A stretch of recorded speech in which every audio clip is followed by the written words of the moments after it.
Cool. Hi, everybody. Welcome to Palantir Night Live. You want to filter in and fill in what seats are left. We've got couches in the back. Plop down wherever you see fit. Continue to enjoy the food, whatever, as we go. So my name is Trey Stevens. I'm a forward deployed engineer with Palantir Technologies. I'm kind of your de facto host for Palantir Night Live. I want to give a quick introduction to what the event is for those of you that haven't seen it yet or haven't been here yet. And then I'm going to give the answers to the Surf Ninja question. I do have a winner for that. And then we're going to go ahead and introduce Vint Cerf, and we'll turn it over to him from there. So very quickly, many of you that have been here before know that we do have guest wireless open.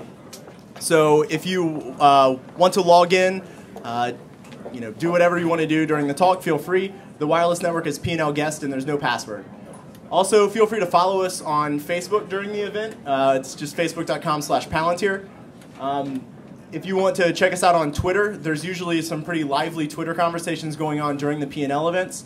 Our username is @PalantirTech, and our hashtag that we use for P&L is PNLDC. Do not use P&L. That's for Portuguese neurolinguistics. It's not going to be very helpful to you, so I wouldn't recommend doing that.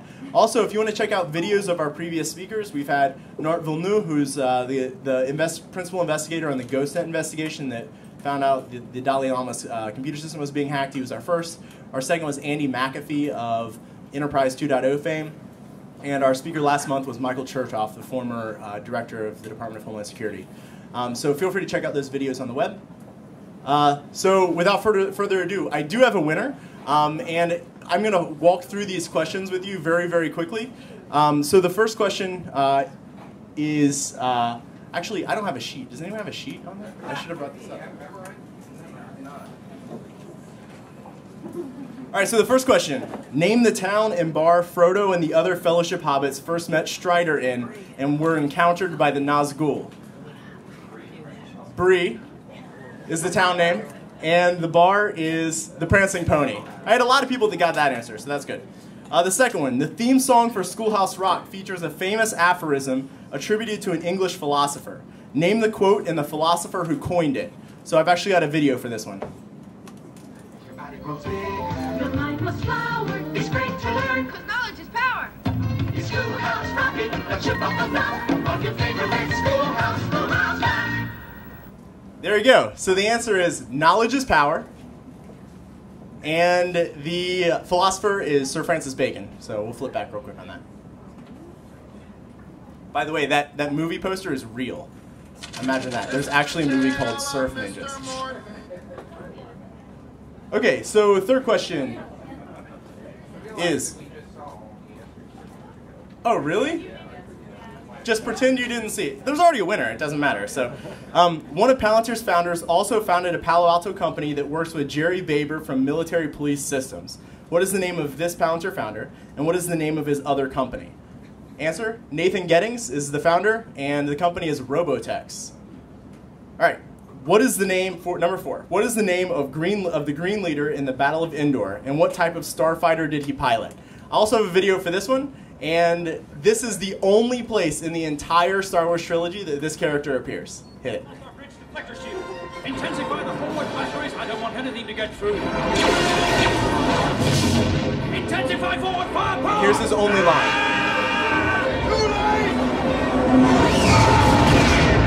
That's good, dude. All right, so does anyone know his name from that? No? No, they don't mention his name. His name is Arvel Krynid. And the type of starfighter is an A-wing. And people actually did get this. That's really sad. You're all dorks. All of you. Dorks.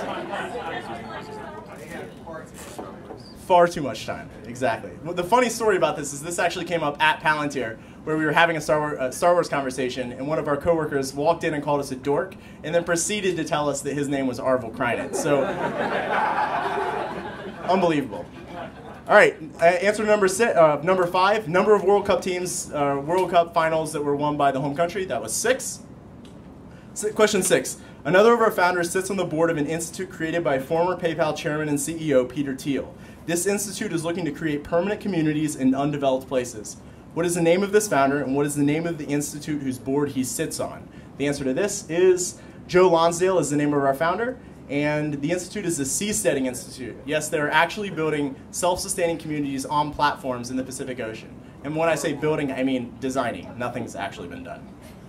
All right, number 7. In 1968, Ultimate Frisbee was invented in a collaborative effort between one high school's student council and school newspaper.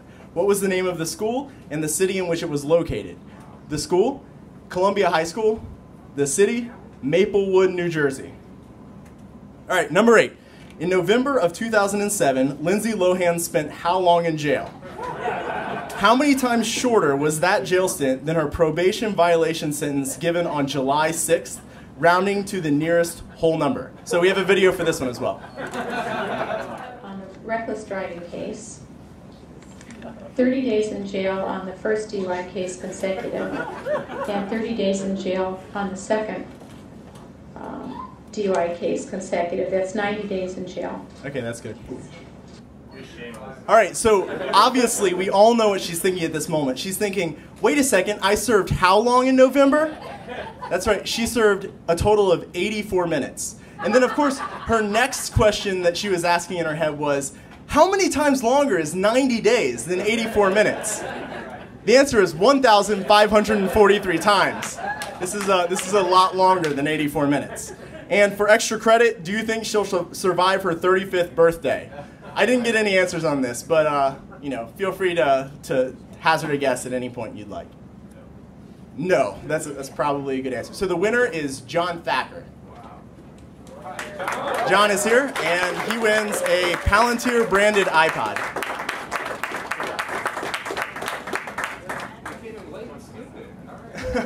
All right, cool. So without further ado, I want to introduce Mr. Cerf, and then we'll be rolling from there. So he really requires very little introduction. Many of you have probably seen him on the cover of DC Magazine, or you know, rumors around that he's contributed to different movies, characters, inspirations, things like that. He's one of the fathers of the internet, the recipient of the President's Medal of Freedom, the Turing Award, the National Medal of Technology, and as you see tonight, he is wearing just the vest, but he also knows how to wear a three-piece suit, which very few of us do. So the one thing that you don't know is that very few people have the honor of being their inspirational character being parodied before a major music award show. So we have a video for this one too. Hello. I've been waiting for you three. Who are you? Yeah, who are you? I am the architect. But please, call me Larry. Hey, Larry. Larry! I created The Matrix and several popular video games, including Cubert and Dig Dug. Remember that? Yeah. I didn't create Frogger, but I came up with the name for it. Can you believe they wanted to call it Highway Crossing Frog? That is so lame. I know. It's the lamest thing I've ever heard of. Highway Crossing Frog. Why am I here? All right, that's good. Yeah, why are we here? I know everybody wants to watch the whole thing, but you can go find it on YouTube. Without further ado, Mr. Vint Cerf.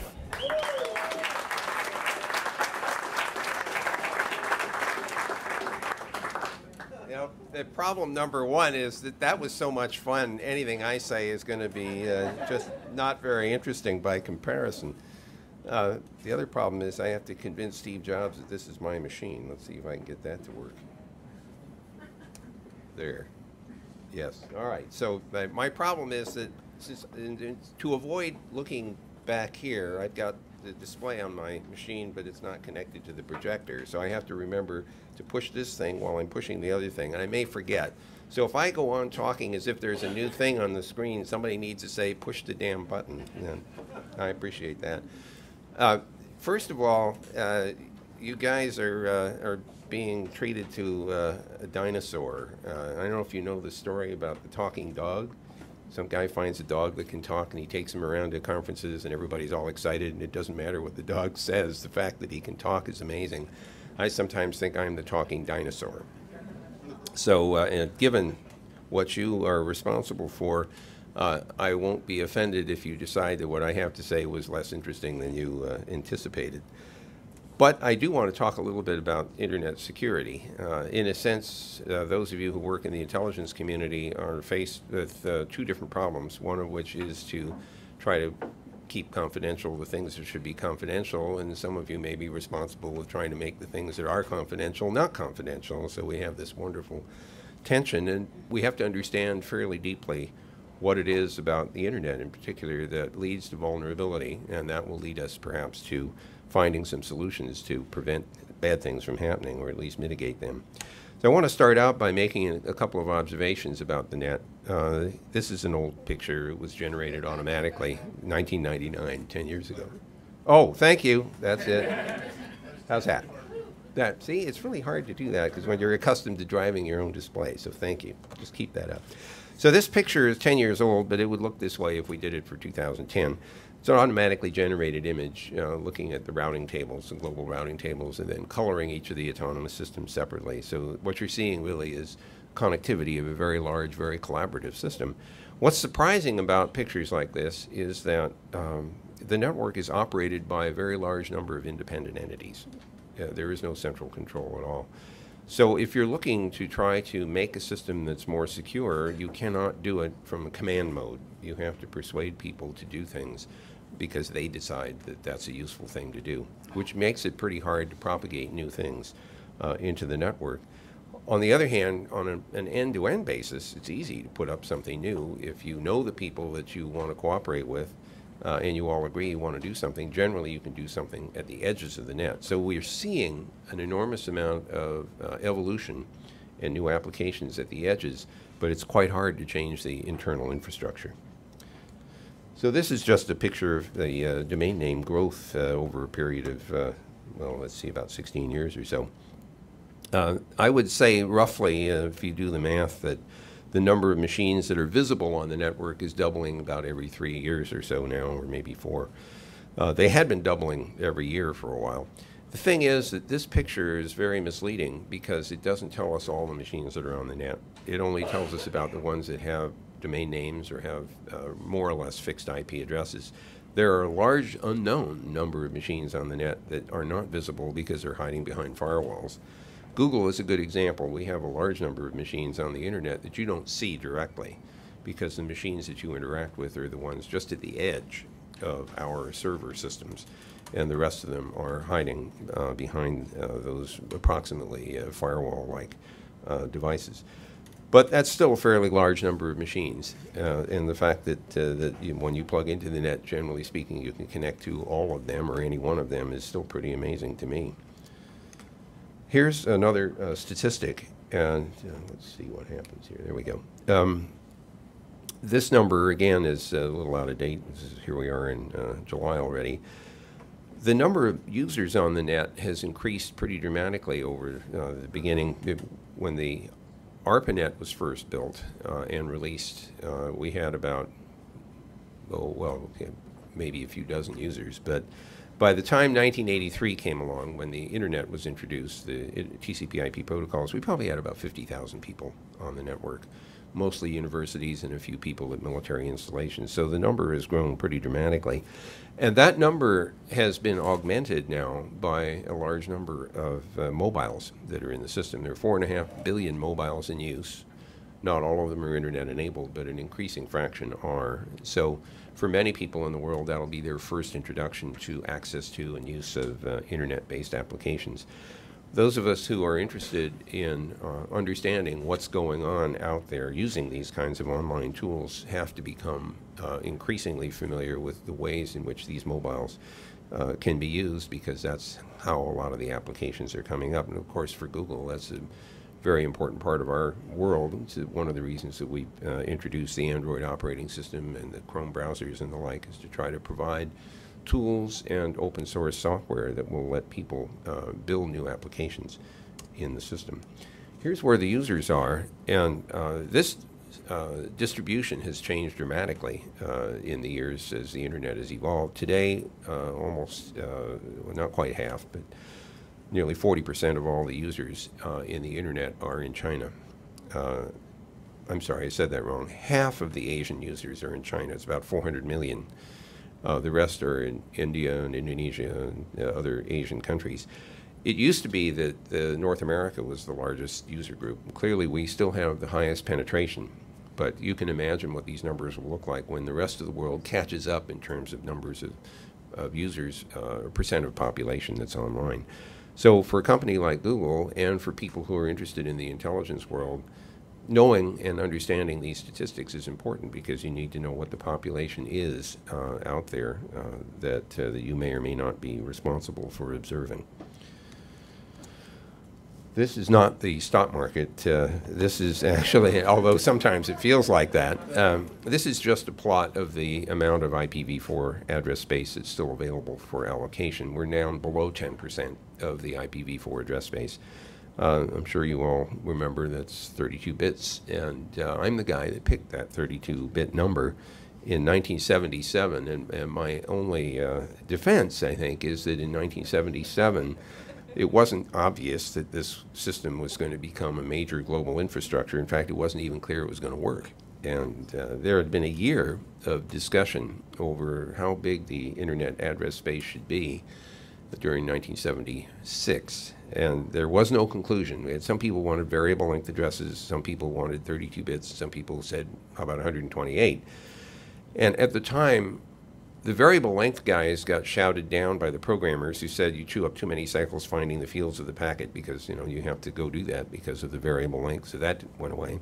Then it was just a question of 32 or 128, and I didn't think 128 bits passed the red face test. I mean, how could you argue that to do an experiment you needed 3.4 times 10 to the 38th addresses? So I thought 4.3 times 10 to the 9th sounded like enough to do an experiment, and I thought, if it worked, if it worked, I thought we would then do a production version. Now, the problem is the experiment never ended, so here it is 2010, and we're running out. So we clearly need IPv version 6, and I hope that those of you who have responsibility for surveillance and the like will recognize the importance of investing time and energy in building tools that use both v4 and v6 in parallel. I'm very proud, by the way, of Google because we've spent the last 2 years putting all of our products and services up on both v4 and v6. We're not completely done yet, but an awful lot of the work has been done. It hasn't taken a huge number of people, but it's taken a small, very dedicated group to find every place in all of our software where there's an assumption that an IP address is 32 bits long and change that to say, no, it could be 128. Another thing which is becoming very important now is internationalized domain names in the internet. For many, many years, domain names were expressed just using the letters A through Z and the digits 0 through 9 and hyphen.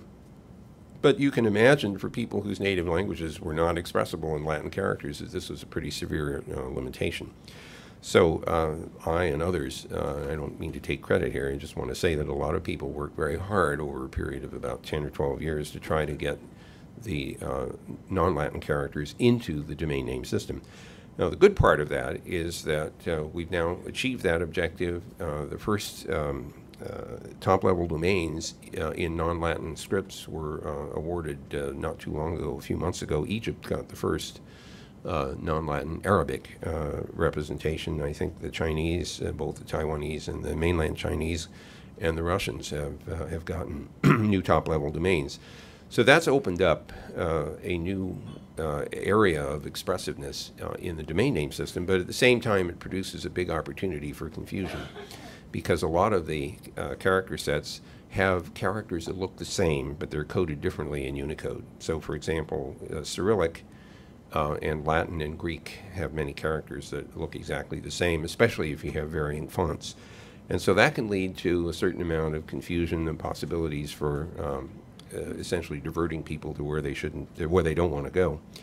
That has led to a lot of struggle to try to find rules that will reduce the probability of that confusion, but it cannot be perfect. We struggle with looking for technical rules to eliminate confusion, and frankly, it's impossible. Even the Latin characters have the problem. 0 and 1 look like O and L, for example, in lowercase. But that's a new expansion of the domain name system. For those of you who are tracking domain name system security, I hope you are as excited as I am about the recent developments. In late June, the first of two security facilities for generating the crypto key signing systems were put into operation. I participated in the one in Culpeper, Virginia.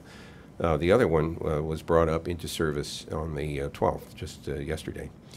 On the 15th of July, assuming all things go well, the root zone file will be signed by VeriSign with a crypto certificate signed by ICANN. And all of that, of course, has been done in cooperation with the National Telecommunications and Information Agency, which participates with ICANN and VeriSign in the operation of the domain name system. So the good part here is that if you need to get digitally signed answers to the matching of domain name and IP address, you'll be able to do that. We hope that getting the root signed will stimulate the rest of the TLDs to start signing their root zones, or their zones, and that will propagate downward over time. We also are looking forward to the possibility of getting IP address assignments digitally signed by the regional internet registries. And the reason we need to have that is that it's very easy right now to fool the Border Gateway Protocol into believing that you own a piece of address space that you don't own, and the consequence of that is essentially hijack of packets that should be going over here, and they end up going over there because somebody incorrectly or deliberately announced that they are connected to that piece of address space. That's not an acceptable vulnerability anymore. And so by being able to verify that an announcement is actually being made by an autonomous system that has been assigned that IP address space, you can, and I won't say minimize, but at least reduce the possibility of hijacking an IP address.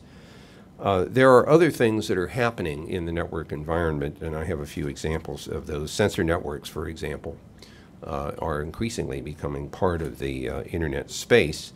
And the Smart Grid program, which I imagine some of you are familiar with, has all kinds of potential utility because it might make us able to make better and more efficient use of electricity, among other things, if we expand it to include other resources like water and gas and oil and so on.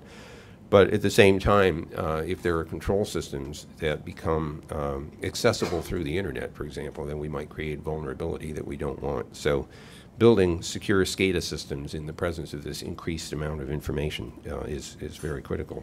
And finally, mobiles, which I've already mentioned. They are themselves becoming very complex. They are, for all practical purposes, not different than having a notebook or a laptop or a desktop, and therefore subject to all the same kinds of vulnerabilities that those machines have. So that's a pretty scary thing, given that there's 4.5 billion of them out there.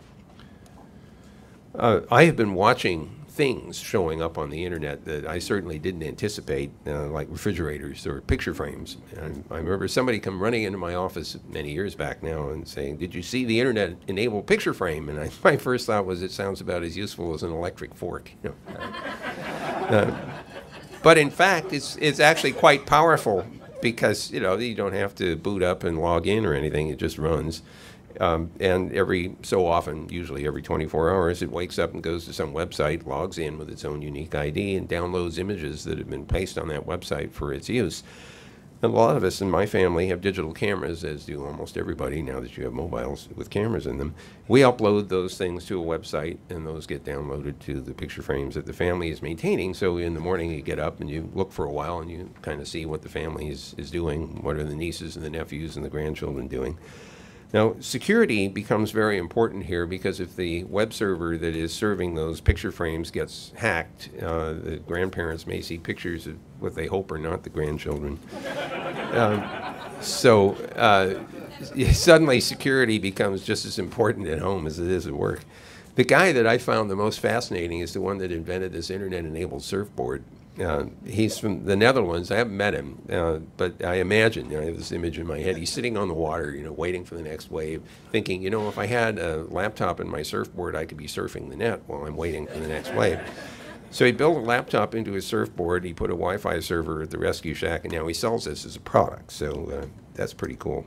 Now, I mentioned that there are sensor networks that are coming up on the net. This is an example of one I have in my house. I'm very proud of this. This is a commercial product, so this is not me with a soldering gun in the garage.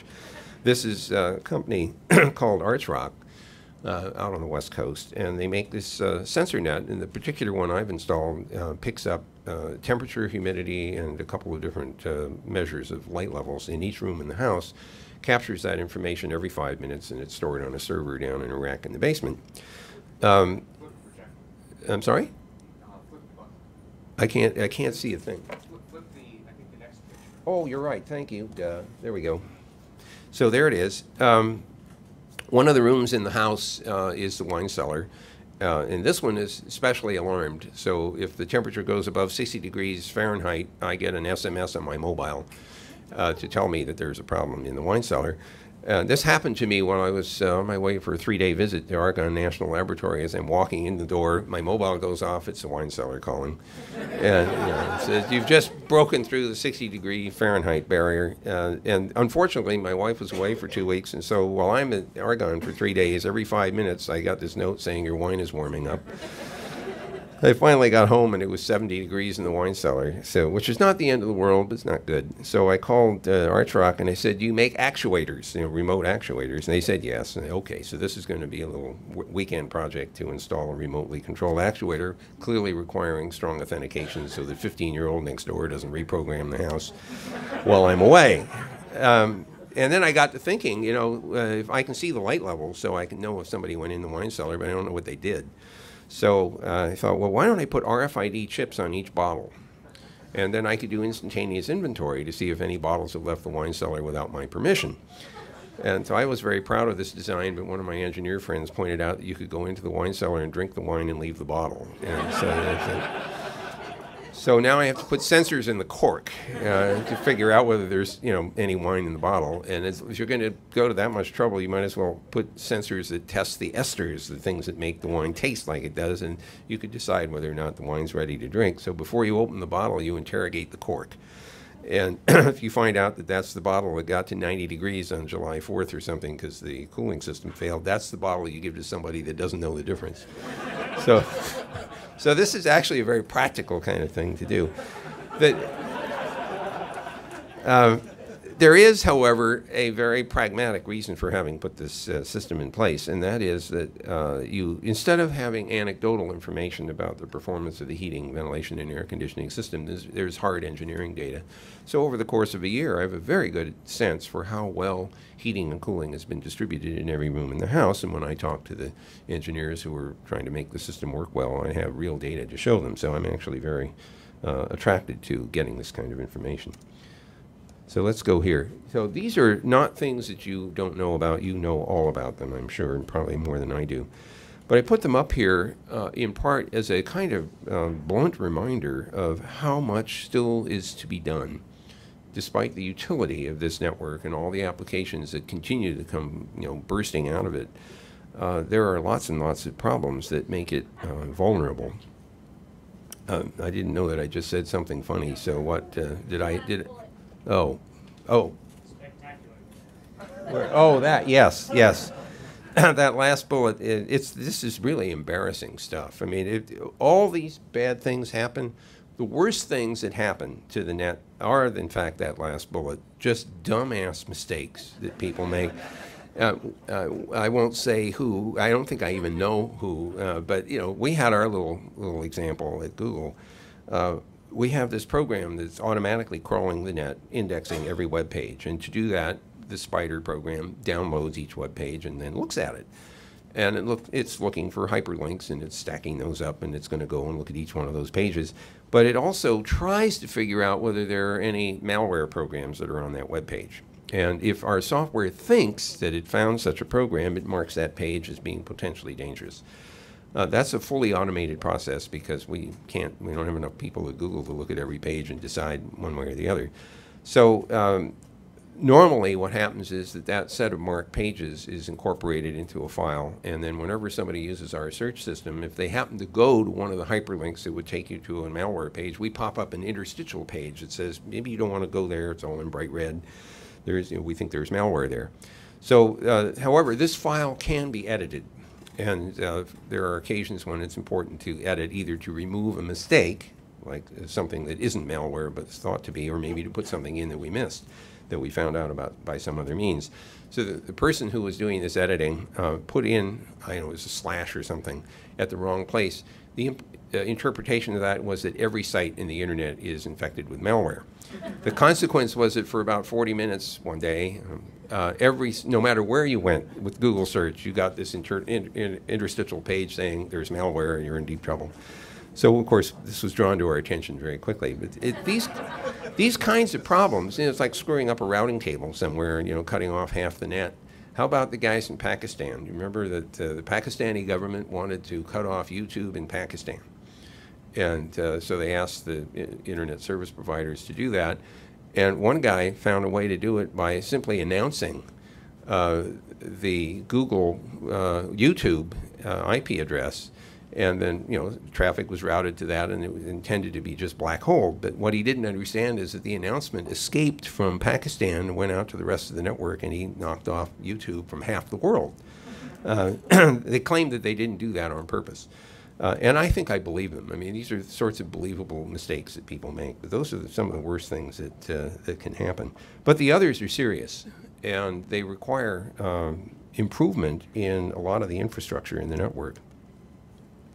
So here are some of the reasons why we have these problems. We have operating systems that are simply weak. I mean, they are not able to withstand the arrival of a particularly pernicious packet, or maybe they aren't checking, bounds checking, and you end up with a piece of executable code in a buffer that shouldn't be in.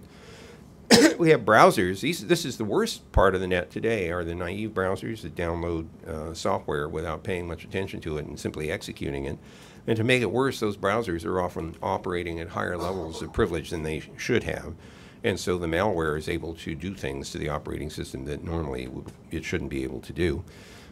We've tried to remediate some of that through the release of the Chrome browser and also the release of the Android operating system. And later we will be releasing, of course, the Chrome operating system. They are intended to minimize a lot of those vulnerabilities by being a lot less friendly to execution of random software. Access control practices, I would say, in the general population suck. People pick bad passwords and they use them over and over again for every site that they go to. Sometimes they're guessable. Sometimes, to make it worse, the service providers know that people forget their passwords, so they let you pick a secret, question.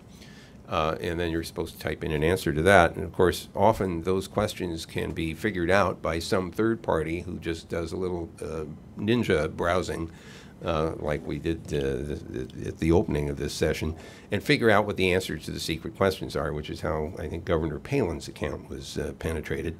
So it's hard to get people to change their passwords or to pick different passwords. I'm a big fan these days of two-factor authentication and devices that can have multiple identities in them, but the identities get confirmed by strong public key cryptographic exchanges, challenge response, and things of that sort that don't require us to remember a whole heck of a lot. Of course, such a device has to be protected itself, because if you lose it, you don't want it to become you or someone else to become you, so you have to provide some access control on that. But I still think two-factor is much better, because if anything is exposed, it's not reusable and so on.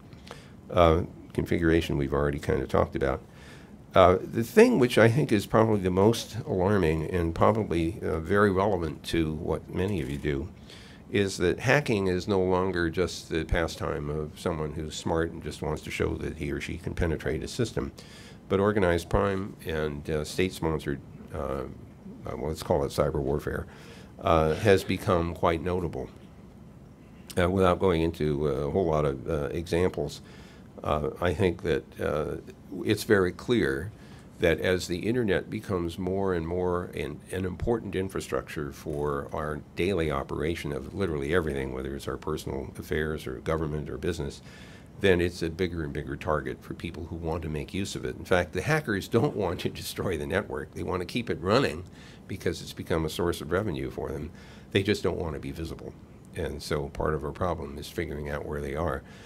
This term cyber warfare, by the way, is very alarming, and I'd like to take this opportunity to say that we should be very cautious about thinking in those terms in this context. And the reason is it may be very hard to attribute an attack to any particular party.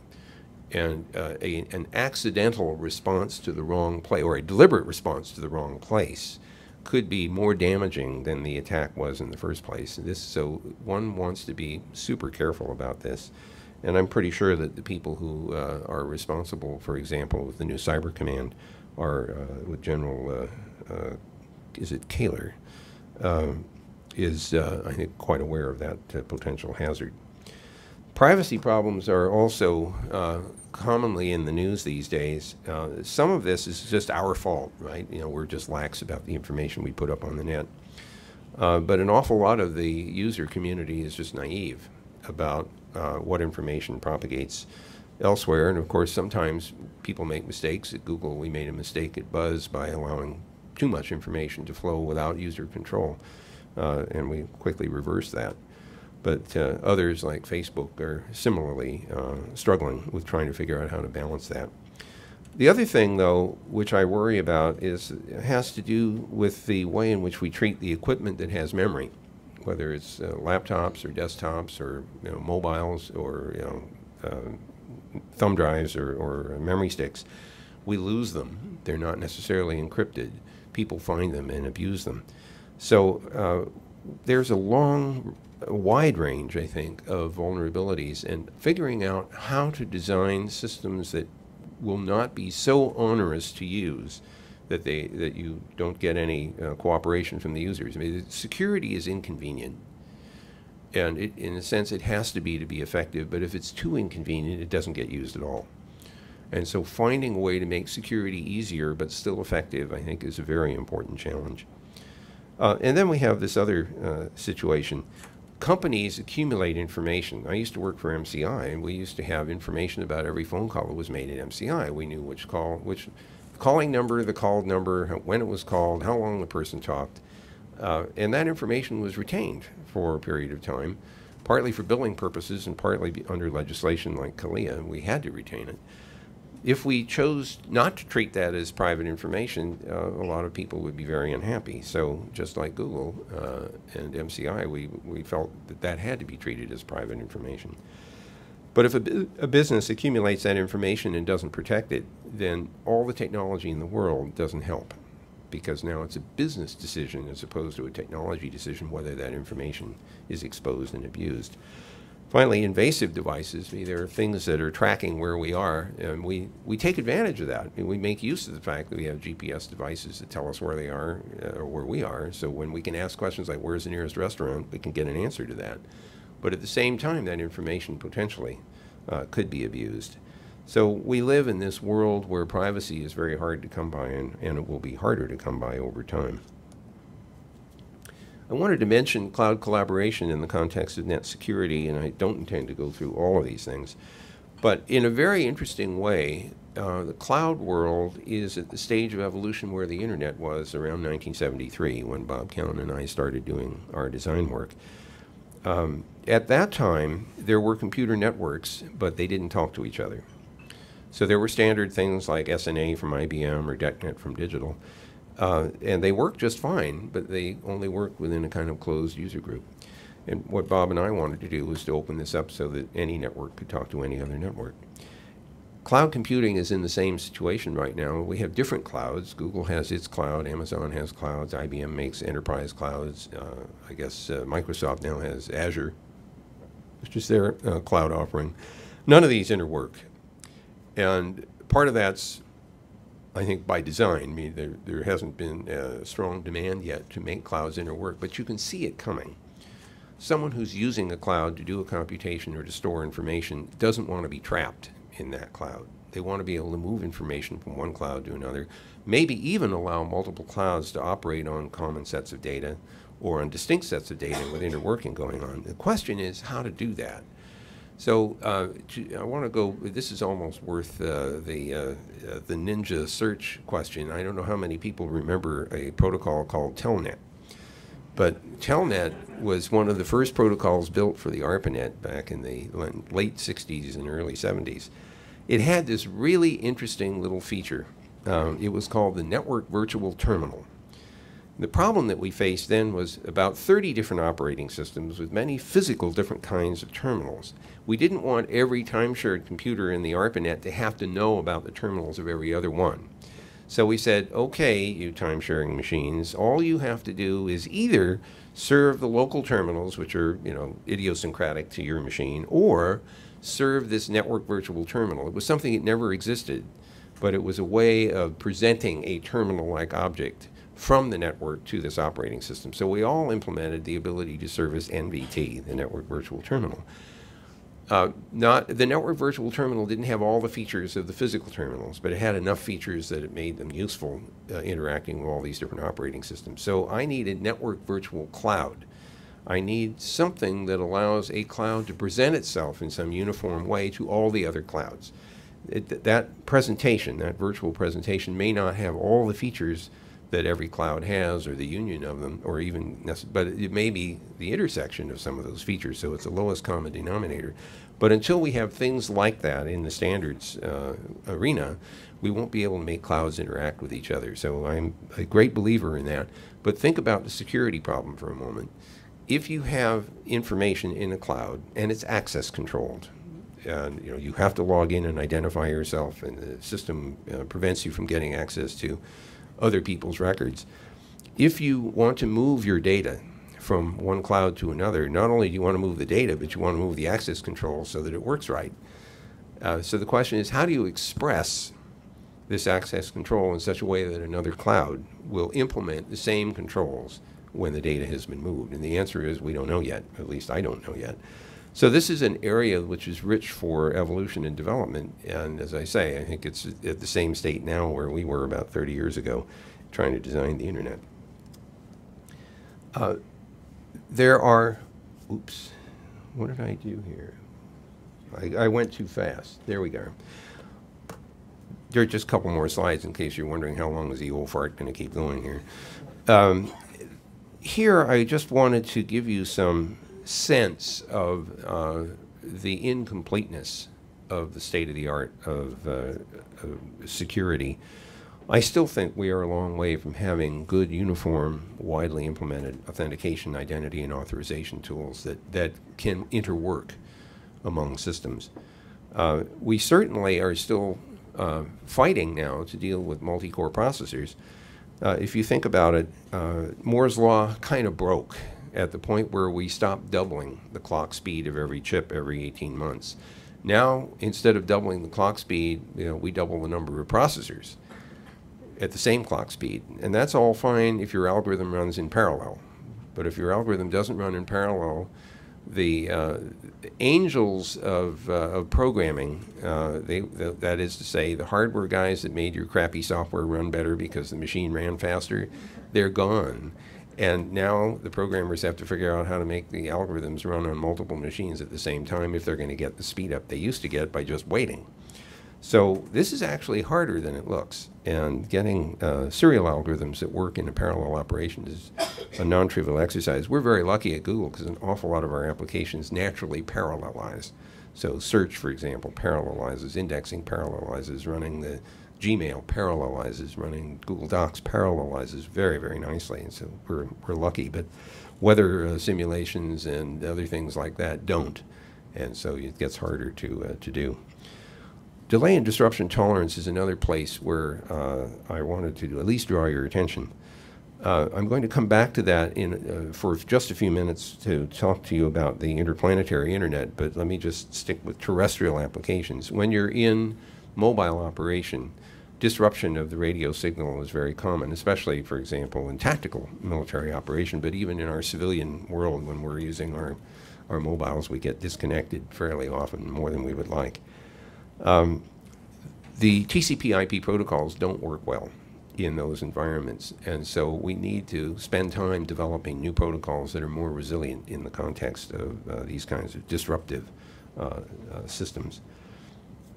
On the governance side, I've left out some of the others, but on the governance side, the one thing I want to emphasize is that very colorful picture I showed you with the various autonomous systems in different colors is reflective of the fact that the internet is global, run by many, many different institutions, and they cross international boundaries. The problems that we have in security also cross international boundaries, and in fact, many of the attacks not only come across those international boundaries, but we aren't sure where they came from. Figuring out how to cope with a variety of abuses that occur on the net, whether it's fraud or distributed denial of service attacks or other things, is not a trivial exercise. We are going to need to have some common agreements on a multilateral basis in order to combat some of these problems. And we don't have them. So if you remember the 20 years that it took to create the law of the sea, which is a common infrastructure for the planet, we are probably going to have to go through a similar kind of exercise to invent a law of the net that a number of countries can sign up to. And we hope, of course, that, that they do. So there are all kinds of issues associated with commonality on an international basis that's still to be developed. With regard to security policy in particular, many people treat breaches of security in the internet as a law enforcement problem. And that's not an unreasonable position, because sometimes it really is a law enforcement issue. But often it's more like a fire. When you think about it, you're under attack and you don't have the capability to respond because maybe you're a company that doesn't have an IT department with that skill set.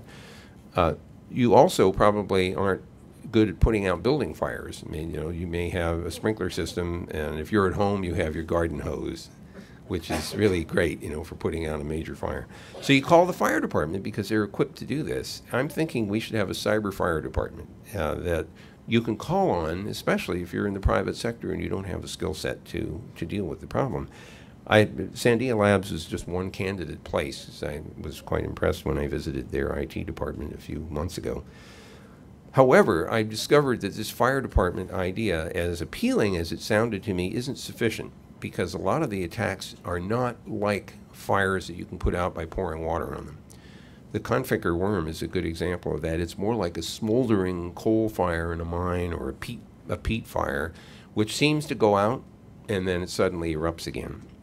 And the only way to fight those sorts of things is to have a kind of continuous background effort to prevent the thing from spreading. And if you followed some of the reports on how Conficker was, what had to be done in order to combat some of the tactics of the worm drivers, it required the ability of some of the domain name registration systems to pre-register names that we knew the worm was going to use in order to black hole them, so the worm couldn't use those new names in order to propagate. That's the kind of collaborative and very distributed activity that's needed. And I don't think we have any institutional structures yet that allow that to happen. It's very ad hoc at the moment. So I mentioned already this business of international treaties, and I think there are a lot of elements to that are going to be necessary. Covert operations are essential in this internet environment, and whether we ever get to overt cyber warfare, of course, is an open question. But we had better be prepared to cope in two ways. First of all, if we experience a major attack against infrastructure, we need to be able to defend ourselves. And honestly, in a wartime situation, the first thing you want to do is destroy your enemy's command and control system. And so we need to be prepared to do that if it's called upon us to do that. The problem, however, in this global internet environment is collateral damage, because targeting just one country's infrastructure may not actually work right. I guess the Russian and Estonian situation is an example of something that seemed relatively contained, but could easily, very easily, have propagated outward and caused a great deal of trouble. So I'm going to, let me switch over. I'm running way over time here, so I'm going to skip this slide. I want to give you a very, very quick update on another project, which has a security component to it. This is not, oh, screen, damn, keep doing that. Thank you. At least I know when my brain doesn't work, so I appreciate the help.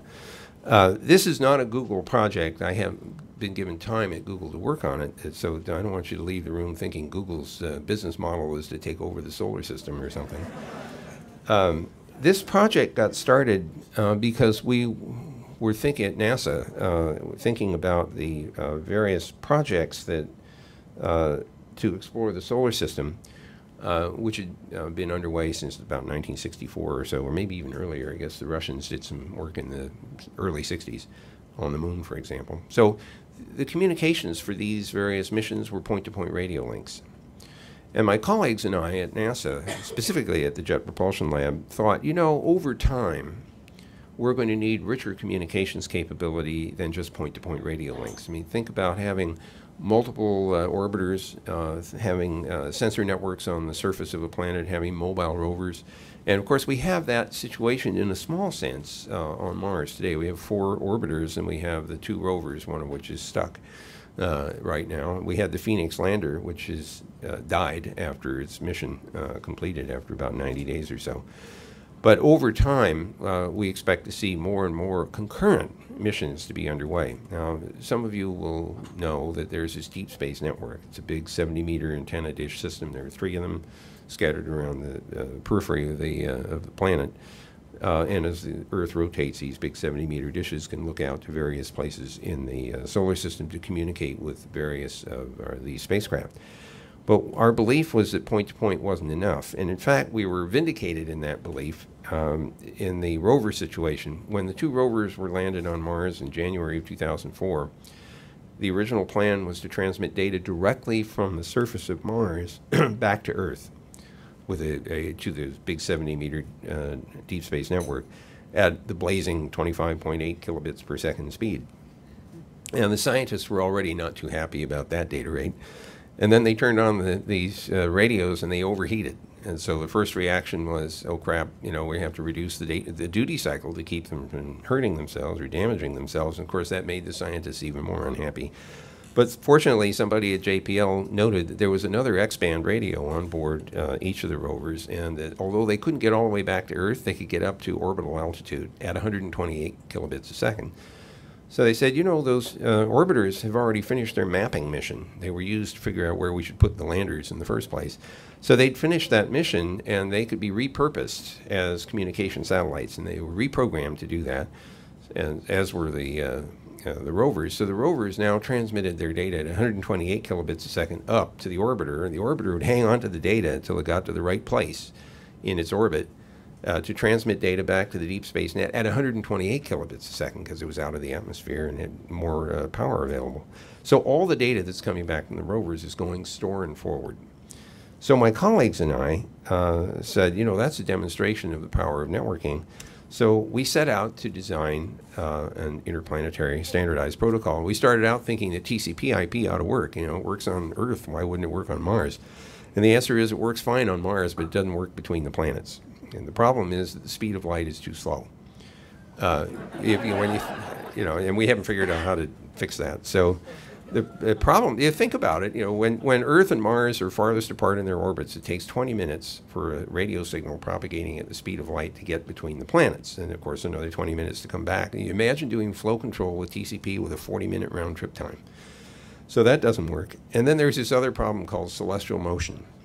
The planets are rotating, and we haven't figured out how to stop that. And so, you know, if there's something on the surface that you're talking to and the planet rotates, you can't talk to it till it comes back around again, and the same problem with the orbiters.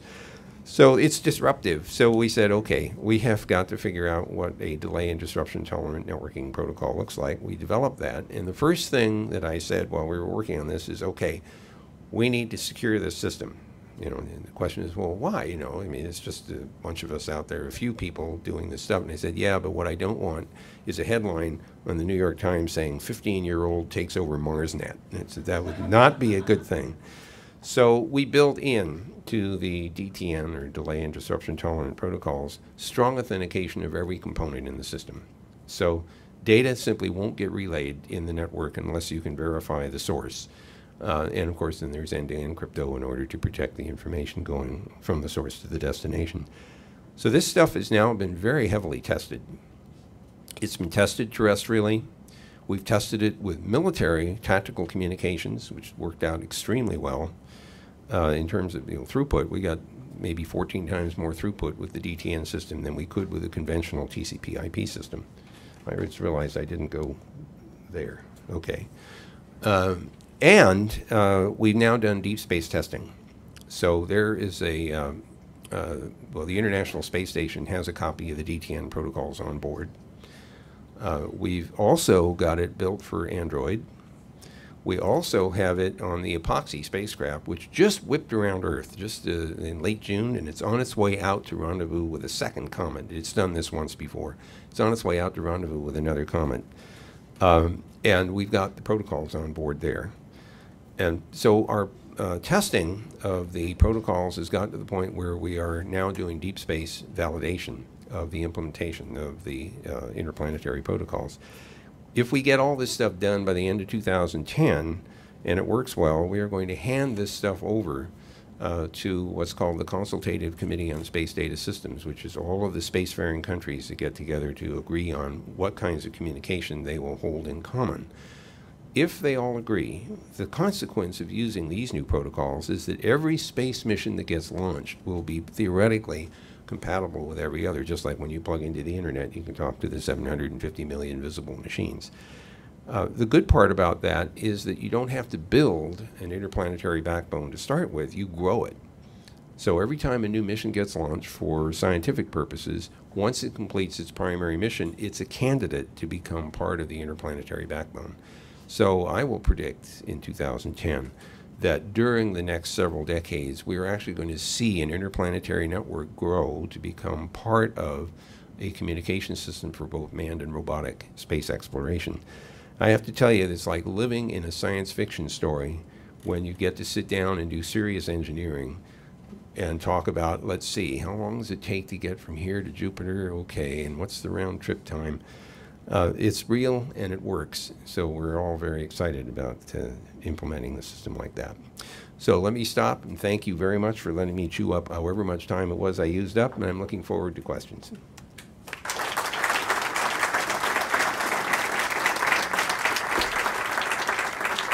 Thank you very much. That was great. And that's the best late I've ever been. I really like being late when you're talking through it. So yeah, we're going to do a Q&A. We're going to try to keep this to, let's say, 10 minutes max, so maybe that's 2 or 3 questions. So if I don't get to you, don't get offended. I already see a hand. We're going to go through like this, so I'm going to hand you your this mic. No, I'm going to do it this way. I'll tell you why. I'm hearing impaired. Sometimes I have to lip read, and the shtick is to make that work is I run around with the microphone and hand it to you. That means I'm close enough if I have to lip read. So here you go. You've mentioned authentication a number of times. I wonder, do you have an opinion already about the new U.S. strategy for identity management that was let out, I think, a couple weeks ago? Okay, so the honest answer is I haven't formed an opinion yet. As I say, I'm a big fan of strong authentication. I'm a big fan of using 2-factor authentication. I would like to have devices that could stack up multiple identities. I don't like the idea of having only one. Oh, that works better. What's the matter with that? I thought it was just me. Okay. I don't like the idea of having only one identity. I mean, there are always concerns about national ID and all this other stuff. We already carry multiple identities in our purses or wallets. So I like that. The problem I've run into, those of you who work in the government know that most governments employees are supposed to carry these CAC-12 cards. And in theory, they could have enough horsepower to have multiple identities. If you're like me, you may have to authenticate yourself to multiple agencies. And I end up with a fistful of badges as a result, because nobody trusts anybody else to validate. But the worst part is that the badge itself has to have some visible components on it, independent of its processing power, so that it can be used as a visual cue in addition to being an electronic door opener, so to speak. And I haven't been able to figure out what to do about that, short of getting a badge that actually has a display. Now we have the battery power problem. So at the point, I'm now at the point where I've accepted the idea that I may have to have multiple identities and multiple badges. But if they're all strongly authenticated, that's a lot better than anything else we've got. Yes, sir. My question's about the international protocols and agreements. Is the intent to keep that in the private sector or governments be involved? I think, well, most of the standards tend to get developed in the private sector. If you look at NIST, for example, most of what they try to do is to adopt the use of private sector standards and then direct that the government should apply them. I'm a huge fan of open standards. I'm a big fan of open source, partly because everybody can look at what's actually going on in software. So I think government has a very important role in several respects. First of all, certainly to develop R&D, to pursue better technology. I think that whatever that is should be made widely and publicly available. I also think that governments can lead by adopting and using standards or requiring private sector entities to interact with them using those standards. So from my point of view, the government can have a very powerful role in making things, creating commonality. Just to ramble on for one more minute. Turn that off. I thought you were trying to turn me off. you remember being there? And Chance the gardener, and he's going like this, you know, this guy's going like this. When Bob Kahn and I were doing the original design of the TCP/IP protocols, I was at Stanford, he was at the Defense Department, and we just released it. We published the first paper in 1974, we didn't patent it, we didn't do anything. And of course, the only reason that worked is that nobody noticed. But our purpose was to try to make sure that everybody had access to it, because we didn't want any excuse to not adopt it. If it had been a proprietary standard, somebody could say, well, I don't want to pay a license fee, or, you know, it's proprietary and we're not interested. But by making it completely non-proprietary, we had at least the argument could be made it should be adopted and could be adopted by everybody. So I'm a big fan of that tactic. Yes, sir. Yes, sir. You had one slide about privacy, and privacy is something that I spend a lot of time thinking about right now. I know there's been a lot of flap over Facebook and over Google Buzz, but it seems to me that those are small in comparison to the aggregation of social media data that most of us have as we use multiple social media services. Aggregate that with location-based services. It just seems like it's a powerful combination. It's just going to continually leak out privacy information. It's great for social reconnaissance, you know, increased, you know, automation of phishing scams, things like that. So let's take this in two parts. Partly because if you're like me, and you think about the intelligence community world, you have this schizoid feeling, right? You know, because part of you says, boy, that's great. I can really use that information, and the other piece of me says, holy cow, or something's wrong. I think that the two issues here are that people will continue to make use of this kind of like location-based services. It's amazingly convenient to be able to literally say to your mobile, as I did a few weeks ago, where, you know, how do I get to Patterson Air Force Base? That's all I needed to say to Google Maps. And Google Maps knew where I was because it had the GPS coordinates of where I was, and so it said, okay, you know, turn right, go over there. On the other hand, if I think about what if that information was recorded and kept for a long period of time and you tracked, you know, after the fact and so on, well, that doesn't sound as appealing. It's sort of like facial recognition. See, we didn't bring this up. Another example of a technology which is rapidly evolving. It'd be great, you know, if you had all of your pictures in digital form, and you know it's really hard to sort through them, and you're trying to get all the pictures of Joe. So if you have a bunch of pictures of Joe, and you train the system to recognize Joe, and then you tell it, go through all my photographs and find Joe. Well, that's really convenient if it's your photographs that you're doing. But what happens if you also apply the Joe recognition algorithm to all the photographs you can find on the internet? Now, Joe may have been caught in some pictures that, you know, they weren't of him, but he's in the picture anyway. And, you know, that picture may have been labeled, you know, La Jolla or what have you. Then somebody else may be randomly wandering around finding Joe in La Jolla at a certain date and time and says, well, Joe, you said that you were in San Francisco that time, and there's Joe saying, well, it must have been my evil twin or something like that. So you're right to be worried about these technologies. I want to try to say a couple of things about it. First of all, people who care about that need to understand, need to be educated about what information is accumulated and how long it's kept, what's done with it. Companies, including Google, need to be very open about what information they are accumulating or using.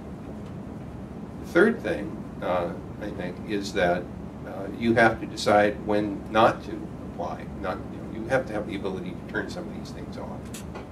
And finally, companies are going to have to take some responsibility for preserving privacy. So we're back to this point about what information companies treat as private and don't share. And if we find companies that accumulate information and they indiscriminately share it and they don't tell their users about that, there ought to be some way of highlighting that, maybe penalties associated with it. You had a question. So China Telecom was recently, I guess, awarded the first certification as a IPv6 internet service provider. So I was wondering, I guess, what are your thoughts as China is a leader in the next generation of the internet and the impact on the rest of the world? So the Chinese situation is kind of interesting. First of all, it's hard to ignore 1.4 billion people, so we shouldn't do that. Second, on the IPv6 front, is this thing going, am I cutting in and out, or it need to be up here? All right, I'm sorry about that, the play rock singer thing. The problem is I have an automatic gain control in my hearing aid, and as a result, if I'm real loud, it cuts out, and I think this broke. So, so I go, All right, so back to the Chinese. They have done a lot of really good work in the academic sector. CERNET 2, for example, is a 10 gig fully IPv6 enabled system. On the other hand, on their commercial side, it hasn't penetrated very much. They have the same problem we do in the US. The commercial companies are saying, we don't need it. It's like, what do you mean you don't need it? Well, we have enough IPv4 address space. Nobody's asking for IPv6. And I keep saying, you don't understand. When you finally run out, you run out. I mean, it's like selling a telephone with no telephone number. It's a really great gadget, and it does all these great applications, except it doesn't do phone calls. Why not? Well, I don't have any phone numbers left in it, so that's it. And I say, excuse me, do you understand what your marketing tactics are? So it's been a very long process to get the ISPs to recognize that V4 address space is really going away. I think they're finally getting it. So the next problem is getting it turned on. The next problem after that is discovering all the problems that there are when it is turned on, especially for you and me who have equipment at home that wasn't designed to deal with IPv6. And I don't know how we're going to get all of us to upgrade our equipment. I'm not sure we have to have a cache for clunker, routers or something that gets us to swap our routers out. But we need to do something. And sometimes you'll hear at least one person in the Defense Department, I won't say who, said, we don't need IPv6, we have plenty of IPv4 address space. And I remember biting my tongue for a moment, counting to 10, saying, I understand, however, your ally, and you don't know who that is 10 years from now, may not have enough IPv4 address space, may only be able to get IPv6 address space, and you had better be able to communicate with them. Because if you can't, you ain't got an allied force. So the Chinese are ahead of us in some respects. Certainly, in terms of in absolute numbers, we'll never catch up there. On the other hand, they also, I think, have concluded that they cannot avoid the internet. You see them pumping this stuff out. They're putting broadband in at a very high clip. They would just like more control over it than others. And I'm not sure in the long run that they'll succeed at that. But what I'm hoping is that they will eventually become accustomed to the idea that people can share information, even if the government doesn't like that. It's sort of like watching the Grand Canyon, the road, a mile down. It only took 400 million years. I hope it won't take that long in China. Sir? I think that that's it. All right. That's it. We're at 8:10 now. So let's thank Vint Cerf for coming. Thank you.